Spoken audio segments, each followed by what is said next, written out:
Well, hello! Welcome back to another Ventures video. Now, everything I'm about to recommend are loadouts that have shown up on this channel many times before. I might have a little bit of new spin to add to a couple of these, but all in all, these are just general starting loadouts. And the main reason for that is this season of Ventures doesn't really have a modifier that really changes the way we play. The modifiers are Bouncy Husks, which is brand new, but essentially it means that enemies just get knocked back when you damage them, and that's really it. There are loadouts where, like, maybe you could run a melee build or something that has high knockback. Maybe you could do kinetic overdrive or something. That is never anything I have been a fan of. So there are ways to have fun with that, but it doesn't really change the loadouts I'd recommend fundamentally, and Super Treasure is just nice. Enemies, when you kill them, they just give you extra loot, and that's it. You know, there's nothing like anything that shifts around energy management. It doesn't really benefit any weapons or decrease any weapons. There are certain modifiers that do change the damage values and your output, and because of that, what I am going to recommend is the general grab bag for every season. So if you have been linked this video and it is not Ventures Season 10 and it's not Scurvy Shoals, it's probably because when I sent this to you, it was just kind of a general, all of these loadouts will work for not only any Ventures season, but in the regular game as well. And we're just going to start it off with a super basic constructor build. Constructors are not just used for jailing. They actually do have a great purpose, and that is making your walls more thick. And what we're showing here is actually a boom-based build. So there are a lot of ways to run constructors, but Base Kyle is one of the cornerstone heroes in the entire game. He gives you lofty architecture, buffs the walls by a ton, super useful to use that. And the other alternative to the lead would be, power-based Nox, and that's what I'm looking for because this is going to be redundant. I'll show you why in a second, but power-based Nox gives you 11% healing, super good. If you're using Nox in the lead, Base should be in the support. If you're using Base in the lead, Nox should be in support. And in this case, I am putting power-based Penny. This is just a Founder's hero. You guys might have a power-based hero that's not Nox. I think there are 3, maybe 2 in the game total. I don't know. If you guys know which one it is, if it has this ability, it's the exact same thing. I use her just because it's fun to use a unique hero, but it's the same ability overall. And then from here, you have some customizability. I'll talk about the support and everything else in a second, but I'm using Fully Contain. That is Electro Pulse Penny. It just makes it so that enemies take damage when they hurt your base. That's not going to work in the end game. If you hear that how dare you alert, by the way, I'm recording this on stream, and I forgot to turn off the alert while recording, so sorry, but we got a couple hundred people in chat, so it might happen. But yeah, that falls off in the end game, just like Thunder Thora. So Thunder Thora is really great just for making enemies take damage when they walk in your base, but that 12.5 or 12.7 base energy, it's not going to do a ton in the end game. Early game, it'll be great. It'll be a great starting tower. Sorry, Bloons player in me. Be a great starting hero to use, but ultimately, after a while, you might want to switch to something a little more robust, like Mega Base Kyle is a super great hero to have. If you don't have him, you might want to consider researching him. It's expensive. You can get him from like llamas, and X-ray tickets are kind of nice to spend now because you can't spend V-Bucks on llamas, so you might be able to get lucky, but he increases the base by 1, which does not sound like much, but I promise you it's nice to have. And he's also really good in the lead. You can use him in the lead as well. But more importantly, he gives you supercharged traps. So just before we talk about the team perk, I just want to mention coconuts is always good. You guys hear me rave about it, but I mean, health and damage is just always solid. If you don't like coconuts, I will say you do have a utility slot now, so you can use all 3 weapons and put coconuts off to the side. So if you still don't like collecting them, just scroll through your constructors. You can pretty much throw a rock and hit something useful. And a big recommendation is Ice King. He is an insanely good lead as well. It makes enemies freeze when they hit it, and they just walk slower on your base. All of these things are good. I like coconuts because, you know, whatever. Before we move on to the team perk, I'm using Boom Base. That will buff you, your damage, your teammates' damage, everybody in range. I think it works on defenders. Don't quote me on that, but we did test it today. It actually buffs the Rosie damage as well, which is kind of cool. Rosie got a recent buff, so that's kind of nice to see.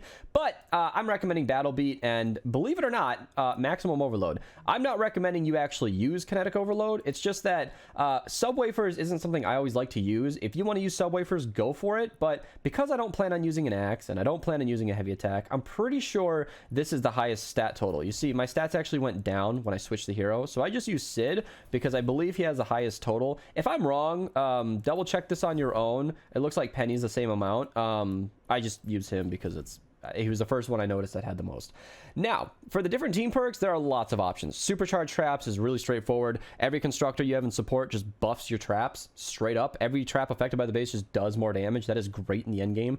You could use Totally Rocking Out. I don't recommend that. Typically, you're not an offensive player as a constructor. You are a little more defensive, so Blast on the Pass is nice. Little overkill. Recycling is great if you don't want to farm, but yeah, you really just can't go wrong. Constructors are a great cornerstone build for any loadout.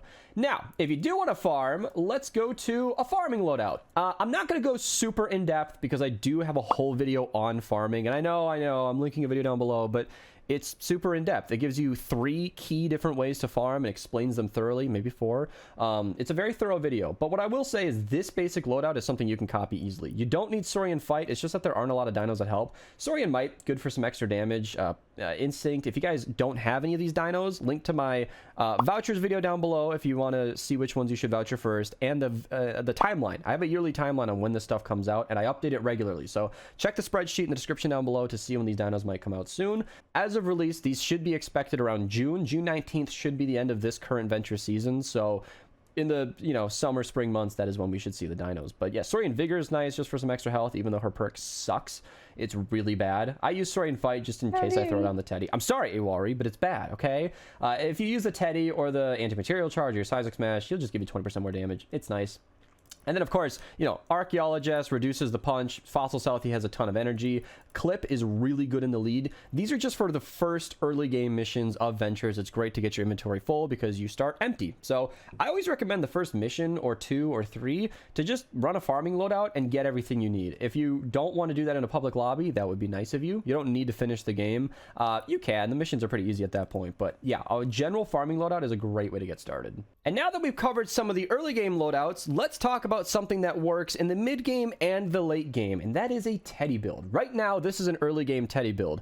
This got kind of its own video and an encampment speedrunning video. I'll link down below, but I'll go through it with you here. Metal Team Leader is a starter pack skin. It's the exact same as Enforcer Grizzly. I don't know if I'm going to be able to find him in a reasonable amount of time, but Enforcer Grizzly and I think Jingle Jest both have that 12-second Teddy duration extension. Metal Team Leader, for some reason, has a slightly higher ability damage, hero ability damage, so your Teddy does a teeny bit about more. I don't know why. A little bit pay to win, but it's not really. It's a negligible percent, but it is technically more, so I use Metal Team Leader.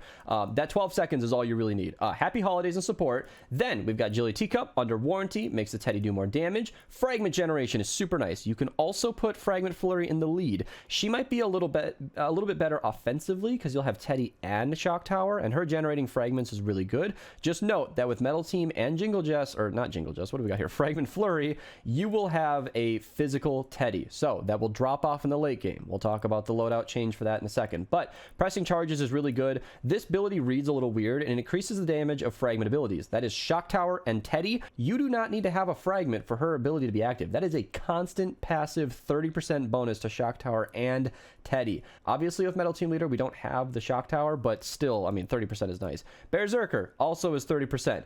And then of course I ran Clip. The reason for this was I wanted loot in the early game, just like I mentioned with the farmers, and a couple of things. First and foremost, Bear Stare was kind of like the only decent one I had remaining, and Ventura Ramirez is who I recommend, but she was out on an expedition. Oopsies. She just buffs your range damage. Super useful. Ventura Ramirez is nice. In the past, I have recommended Impossibility Matrix. It turns out he is not necessary with Metal Team Leader in the lead. I do believe he is beneficial if you have Fragment Flurry in the lead and the Metal Team Leader in support, or, Jingle Jess or Enforcer Grizzly. I mean, there are base game alternatives.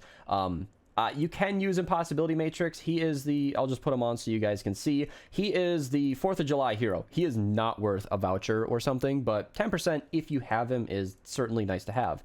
Now, I talked about the end game. If you are going to be using this in the late game, Cyberclops is nice. It's not going to be carrying missions or anything, but it's nice to have. This is where in the late game under warranty isn't going to be doing that much damage, so I personally recommend swapping that with your Teddy duration. Let me go find Enforcer Grizzly just so we can have him. Oh, do I not have him leveled up or something? I'm blind. I could easily be blind. I'm sure Editing Beast will catch this. Whatever. Doesn't matter. That 4 extra seconds isn't as good as 12, of course, but it's something in support. And this whole loadout, exactly as is nice. But this is where you can have a little bit of diversity. Like instead of Berserker, I like to recommend Fragment Deadeye. This static cling is super nice, and it just makes your affliction on the shock tower better. But this loadout is kind of recommended if you are going to bring this into the late game. All right, now moving on to an early / mid-game loadout. I'm pretty sure this can work in the late game, and I mean like 124s, 108s, 140 zones.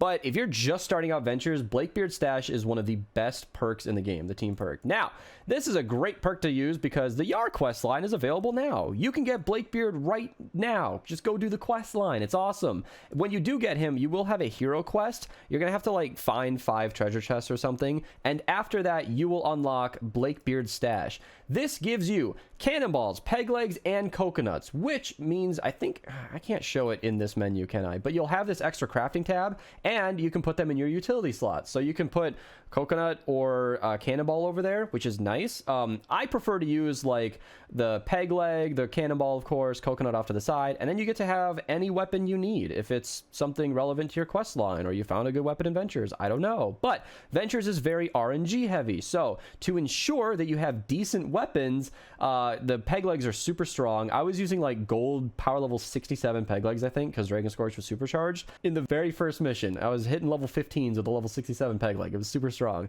And this loadout is great. I recommend Blakebeard the Blackhearted. The cannonball damage, the purple cannonballs you throw, it does get buffed by him. And then in support, you also want Swab the Deck, Privateer Hype. That club damage will buff your peg leg. And then further in support, you do want coconuts. Yes, the treasure chests do give you coconuts, but the 16% damage bonus comes specifically from Barrett. So you still want to use him. And realistically, what are your alternatives? You've got like sword damage, pistol damage. This is kind of tricky to take advantage of. And Sea Fog, I mean, I guess if you're using Smoke Bomb, that is nice. Instant shields to full is cool. If you want that over coconut damage, that's fine. That's up to you. But I prefer coconuts because 16% damage is nice. I mean, I don't need to heal if my enemies are dead, right? That's not always true. You can get swarmed, which is why Dragon Slash is great. Dragon Slash does work in the endgame. Oh, it took off his endgame up here. Anyway, Dragon Scorch is awesome. His abilities are amazing. Dragon Slash, Throwing Star, Smoke Bomb are all super solid. And if you're going to be using him, I would recommend using Snuggle Specialist in support. I've been told, this is a little tinfoil hat. I did not test it like a good YouTuber, but I'm being told that Hybrid's support perk is working in the lead. He causes affliction and something else, but I can't show him because can I do upgrade? And oh, nice. Yeah, so it applies affliction, and then the Dragon Slash applies affliction. So I'm being told that support works, that like that commander perk is working in support. Maybe you want to test that for me. I wouldn't take that at face value, but if that's the case, we've seen that glitch before. It's nice. And it might be surprising to see that I have Battle Beat down here, but that increases the swing speed and damage of your peg leg. Pretty good deal. That is super useful. If you don't want to use her, you have a couple of options. That's where you can put hybrid. But, I mean, you can pretty much do anything. That peg leg does get help from corrosive strikes because the peg leg will have a 38% chance to crit. There are a lot of options. Just scroll through all of your heroes. Lots of things are useful. I mean, if you're kind of a new player, you don't have a ton of options, Fleet, just run faster, straight up. Super nice. A lot of things to do here. Another very popular variation of this loadout is Paleo Luna. You can use Paleo Luna and Blakebeard Stash. I know you don't have Blast from the Past, but you'll have enough health plus how strong the peg leg is on its own, and it's a really great combo. Then you can go down here. I still recommend Battle Beat because at this point we're using Paleo Luna and taking advantage of the melee. This is where corrosive strikes from Deadly Blade Crash would be nice. If you don't have her, just keep scrolling. I mean, you could look for Assassin Sarah. Assassination is always good. Melee weapon damage just stacks. It's useful. Use it, you know, if you have it. There you go. This is an extremely versatile loadout. There are a lot of different ways to do it. It's just that Luna and Dragon Scorch are like kind of the best / most popular ways. Certainly not the only options. If you have variations, comment down below. Spread the word to the masses and let them know. All right. Minigun. This has its own video, a whole video on this on my channel. It is extremely strong in the early, mid, and late game. You are a mini boss killer with this loadout. Sub Commando Jonesy I use for the flex, but you want to use Commando Spitfire if you don't have access to him. He was like a 2018 Twitch Prime hero, so I use him because I can, but Commando Spitfire is a super common mission reward. I put him out in my dailies all the time. If I can find him, I just saw him.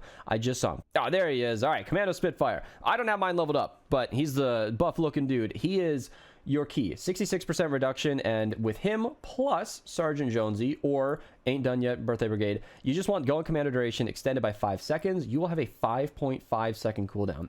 And nowadays, you can put it away early. After 5 seconds of using Minigun, you can just use the same button you used to activate it and put it away when you're done. So you're no longer stuck. That's just super nice. I run it with Happy Holidays, Boomstick, Going Commando. I mean, obviously, Diecast Jonesy is the way to go. First cup of the day with Ted, because, I mean, you need Happy Holidays, so if you don't have it, research Ted. He'll give you the team perk, and he'll be great in support. You could use Coconuts always. I know. A lot of people don't like it when I suggest it for some reason, but it's super strong. I'm not going to pretend like it's a bad suggestion. Battle Beat does buff your minigun. It's a super nice buff. 10 kills is easy with a minigun, and increasing the damage beyond that is super great. And if you don't want to use Coconuts or you don't want to use any of these other heroes, there are other options. There's Snow and Commando. I'm not a fan of that, but it's an option. Sergeant Winter, I think, he gives you snowballs. It's good against fire enemies, but this season's Nature Storm, so might not get a lot of use out of that. Explosive rounds does not work on the minigun. Startup and crack shot does not work on the minigun.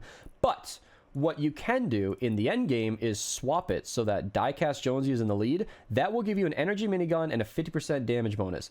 You will have a bit of a longer cooldown. I think it's 22 seconds. But if you use Diecast Jonesy in the lead, then you can put Rio in support. And she basically makes it so that you do 20% more damage with energy damage when your shields are at least 50% full. Her plus Diecast is a super good combo, assuming you keep your shields up, and it's a really, really great run. Really great loadout to run. I have supercharged both of these to 144 because the supercharger buffs ability damage. Highly recommended. You saw that on my Scorch and Luna. Luna just gets a health bonus, and that is, of course, where her damage comes from, so she is a fantastic recommendation. Thank you guys so much for watching. I feel like a broken record recommending these loadouts, but these are going to work in every season ever. I might even like just continually update this title or something. I don't know, because every time I record a Venture Season video, or Adventures Loadouts video, I recommend these ones. Thank you guys so much for watching. I'll see you guys later, and enjoy this Venture Season. You know, take it easy.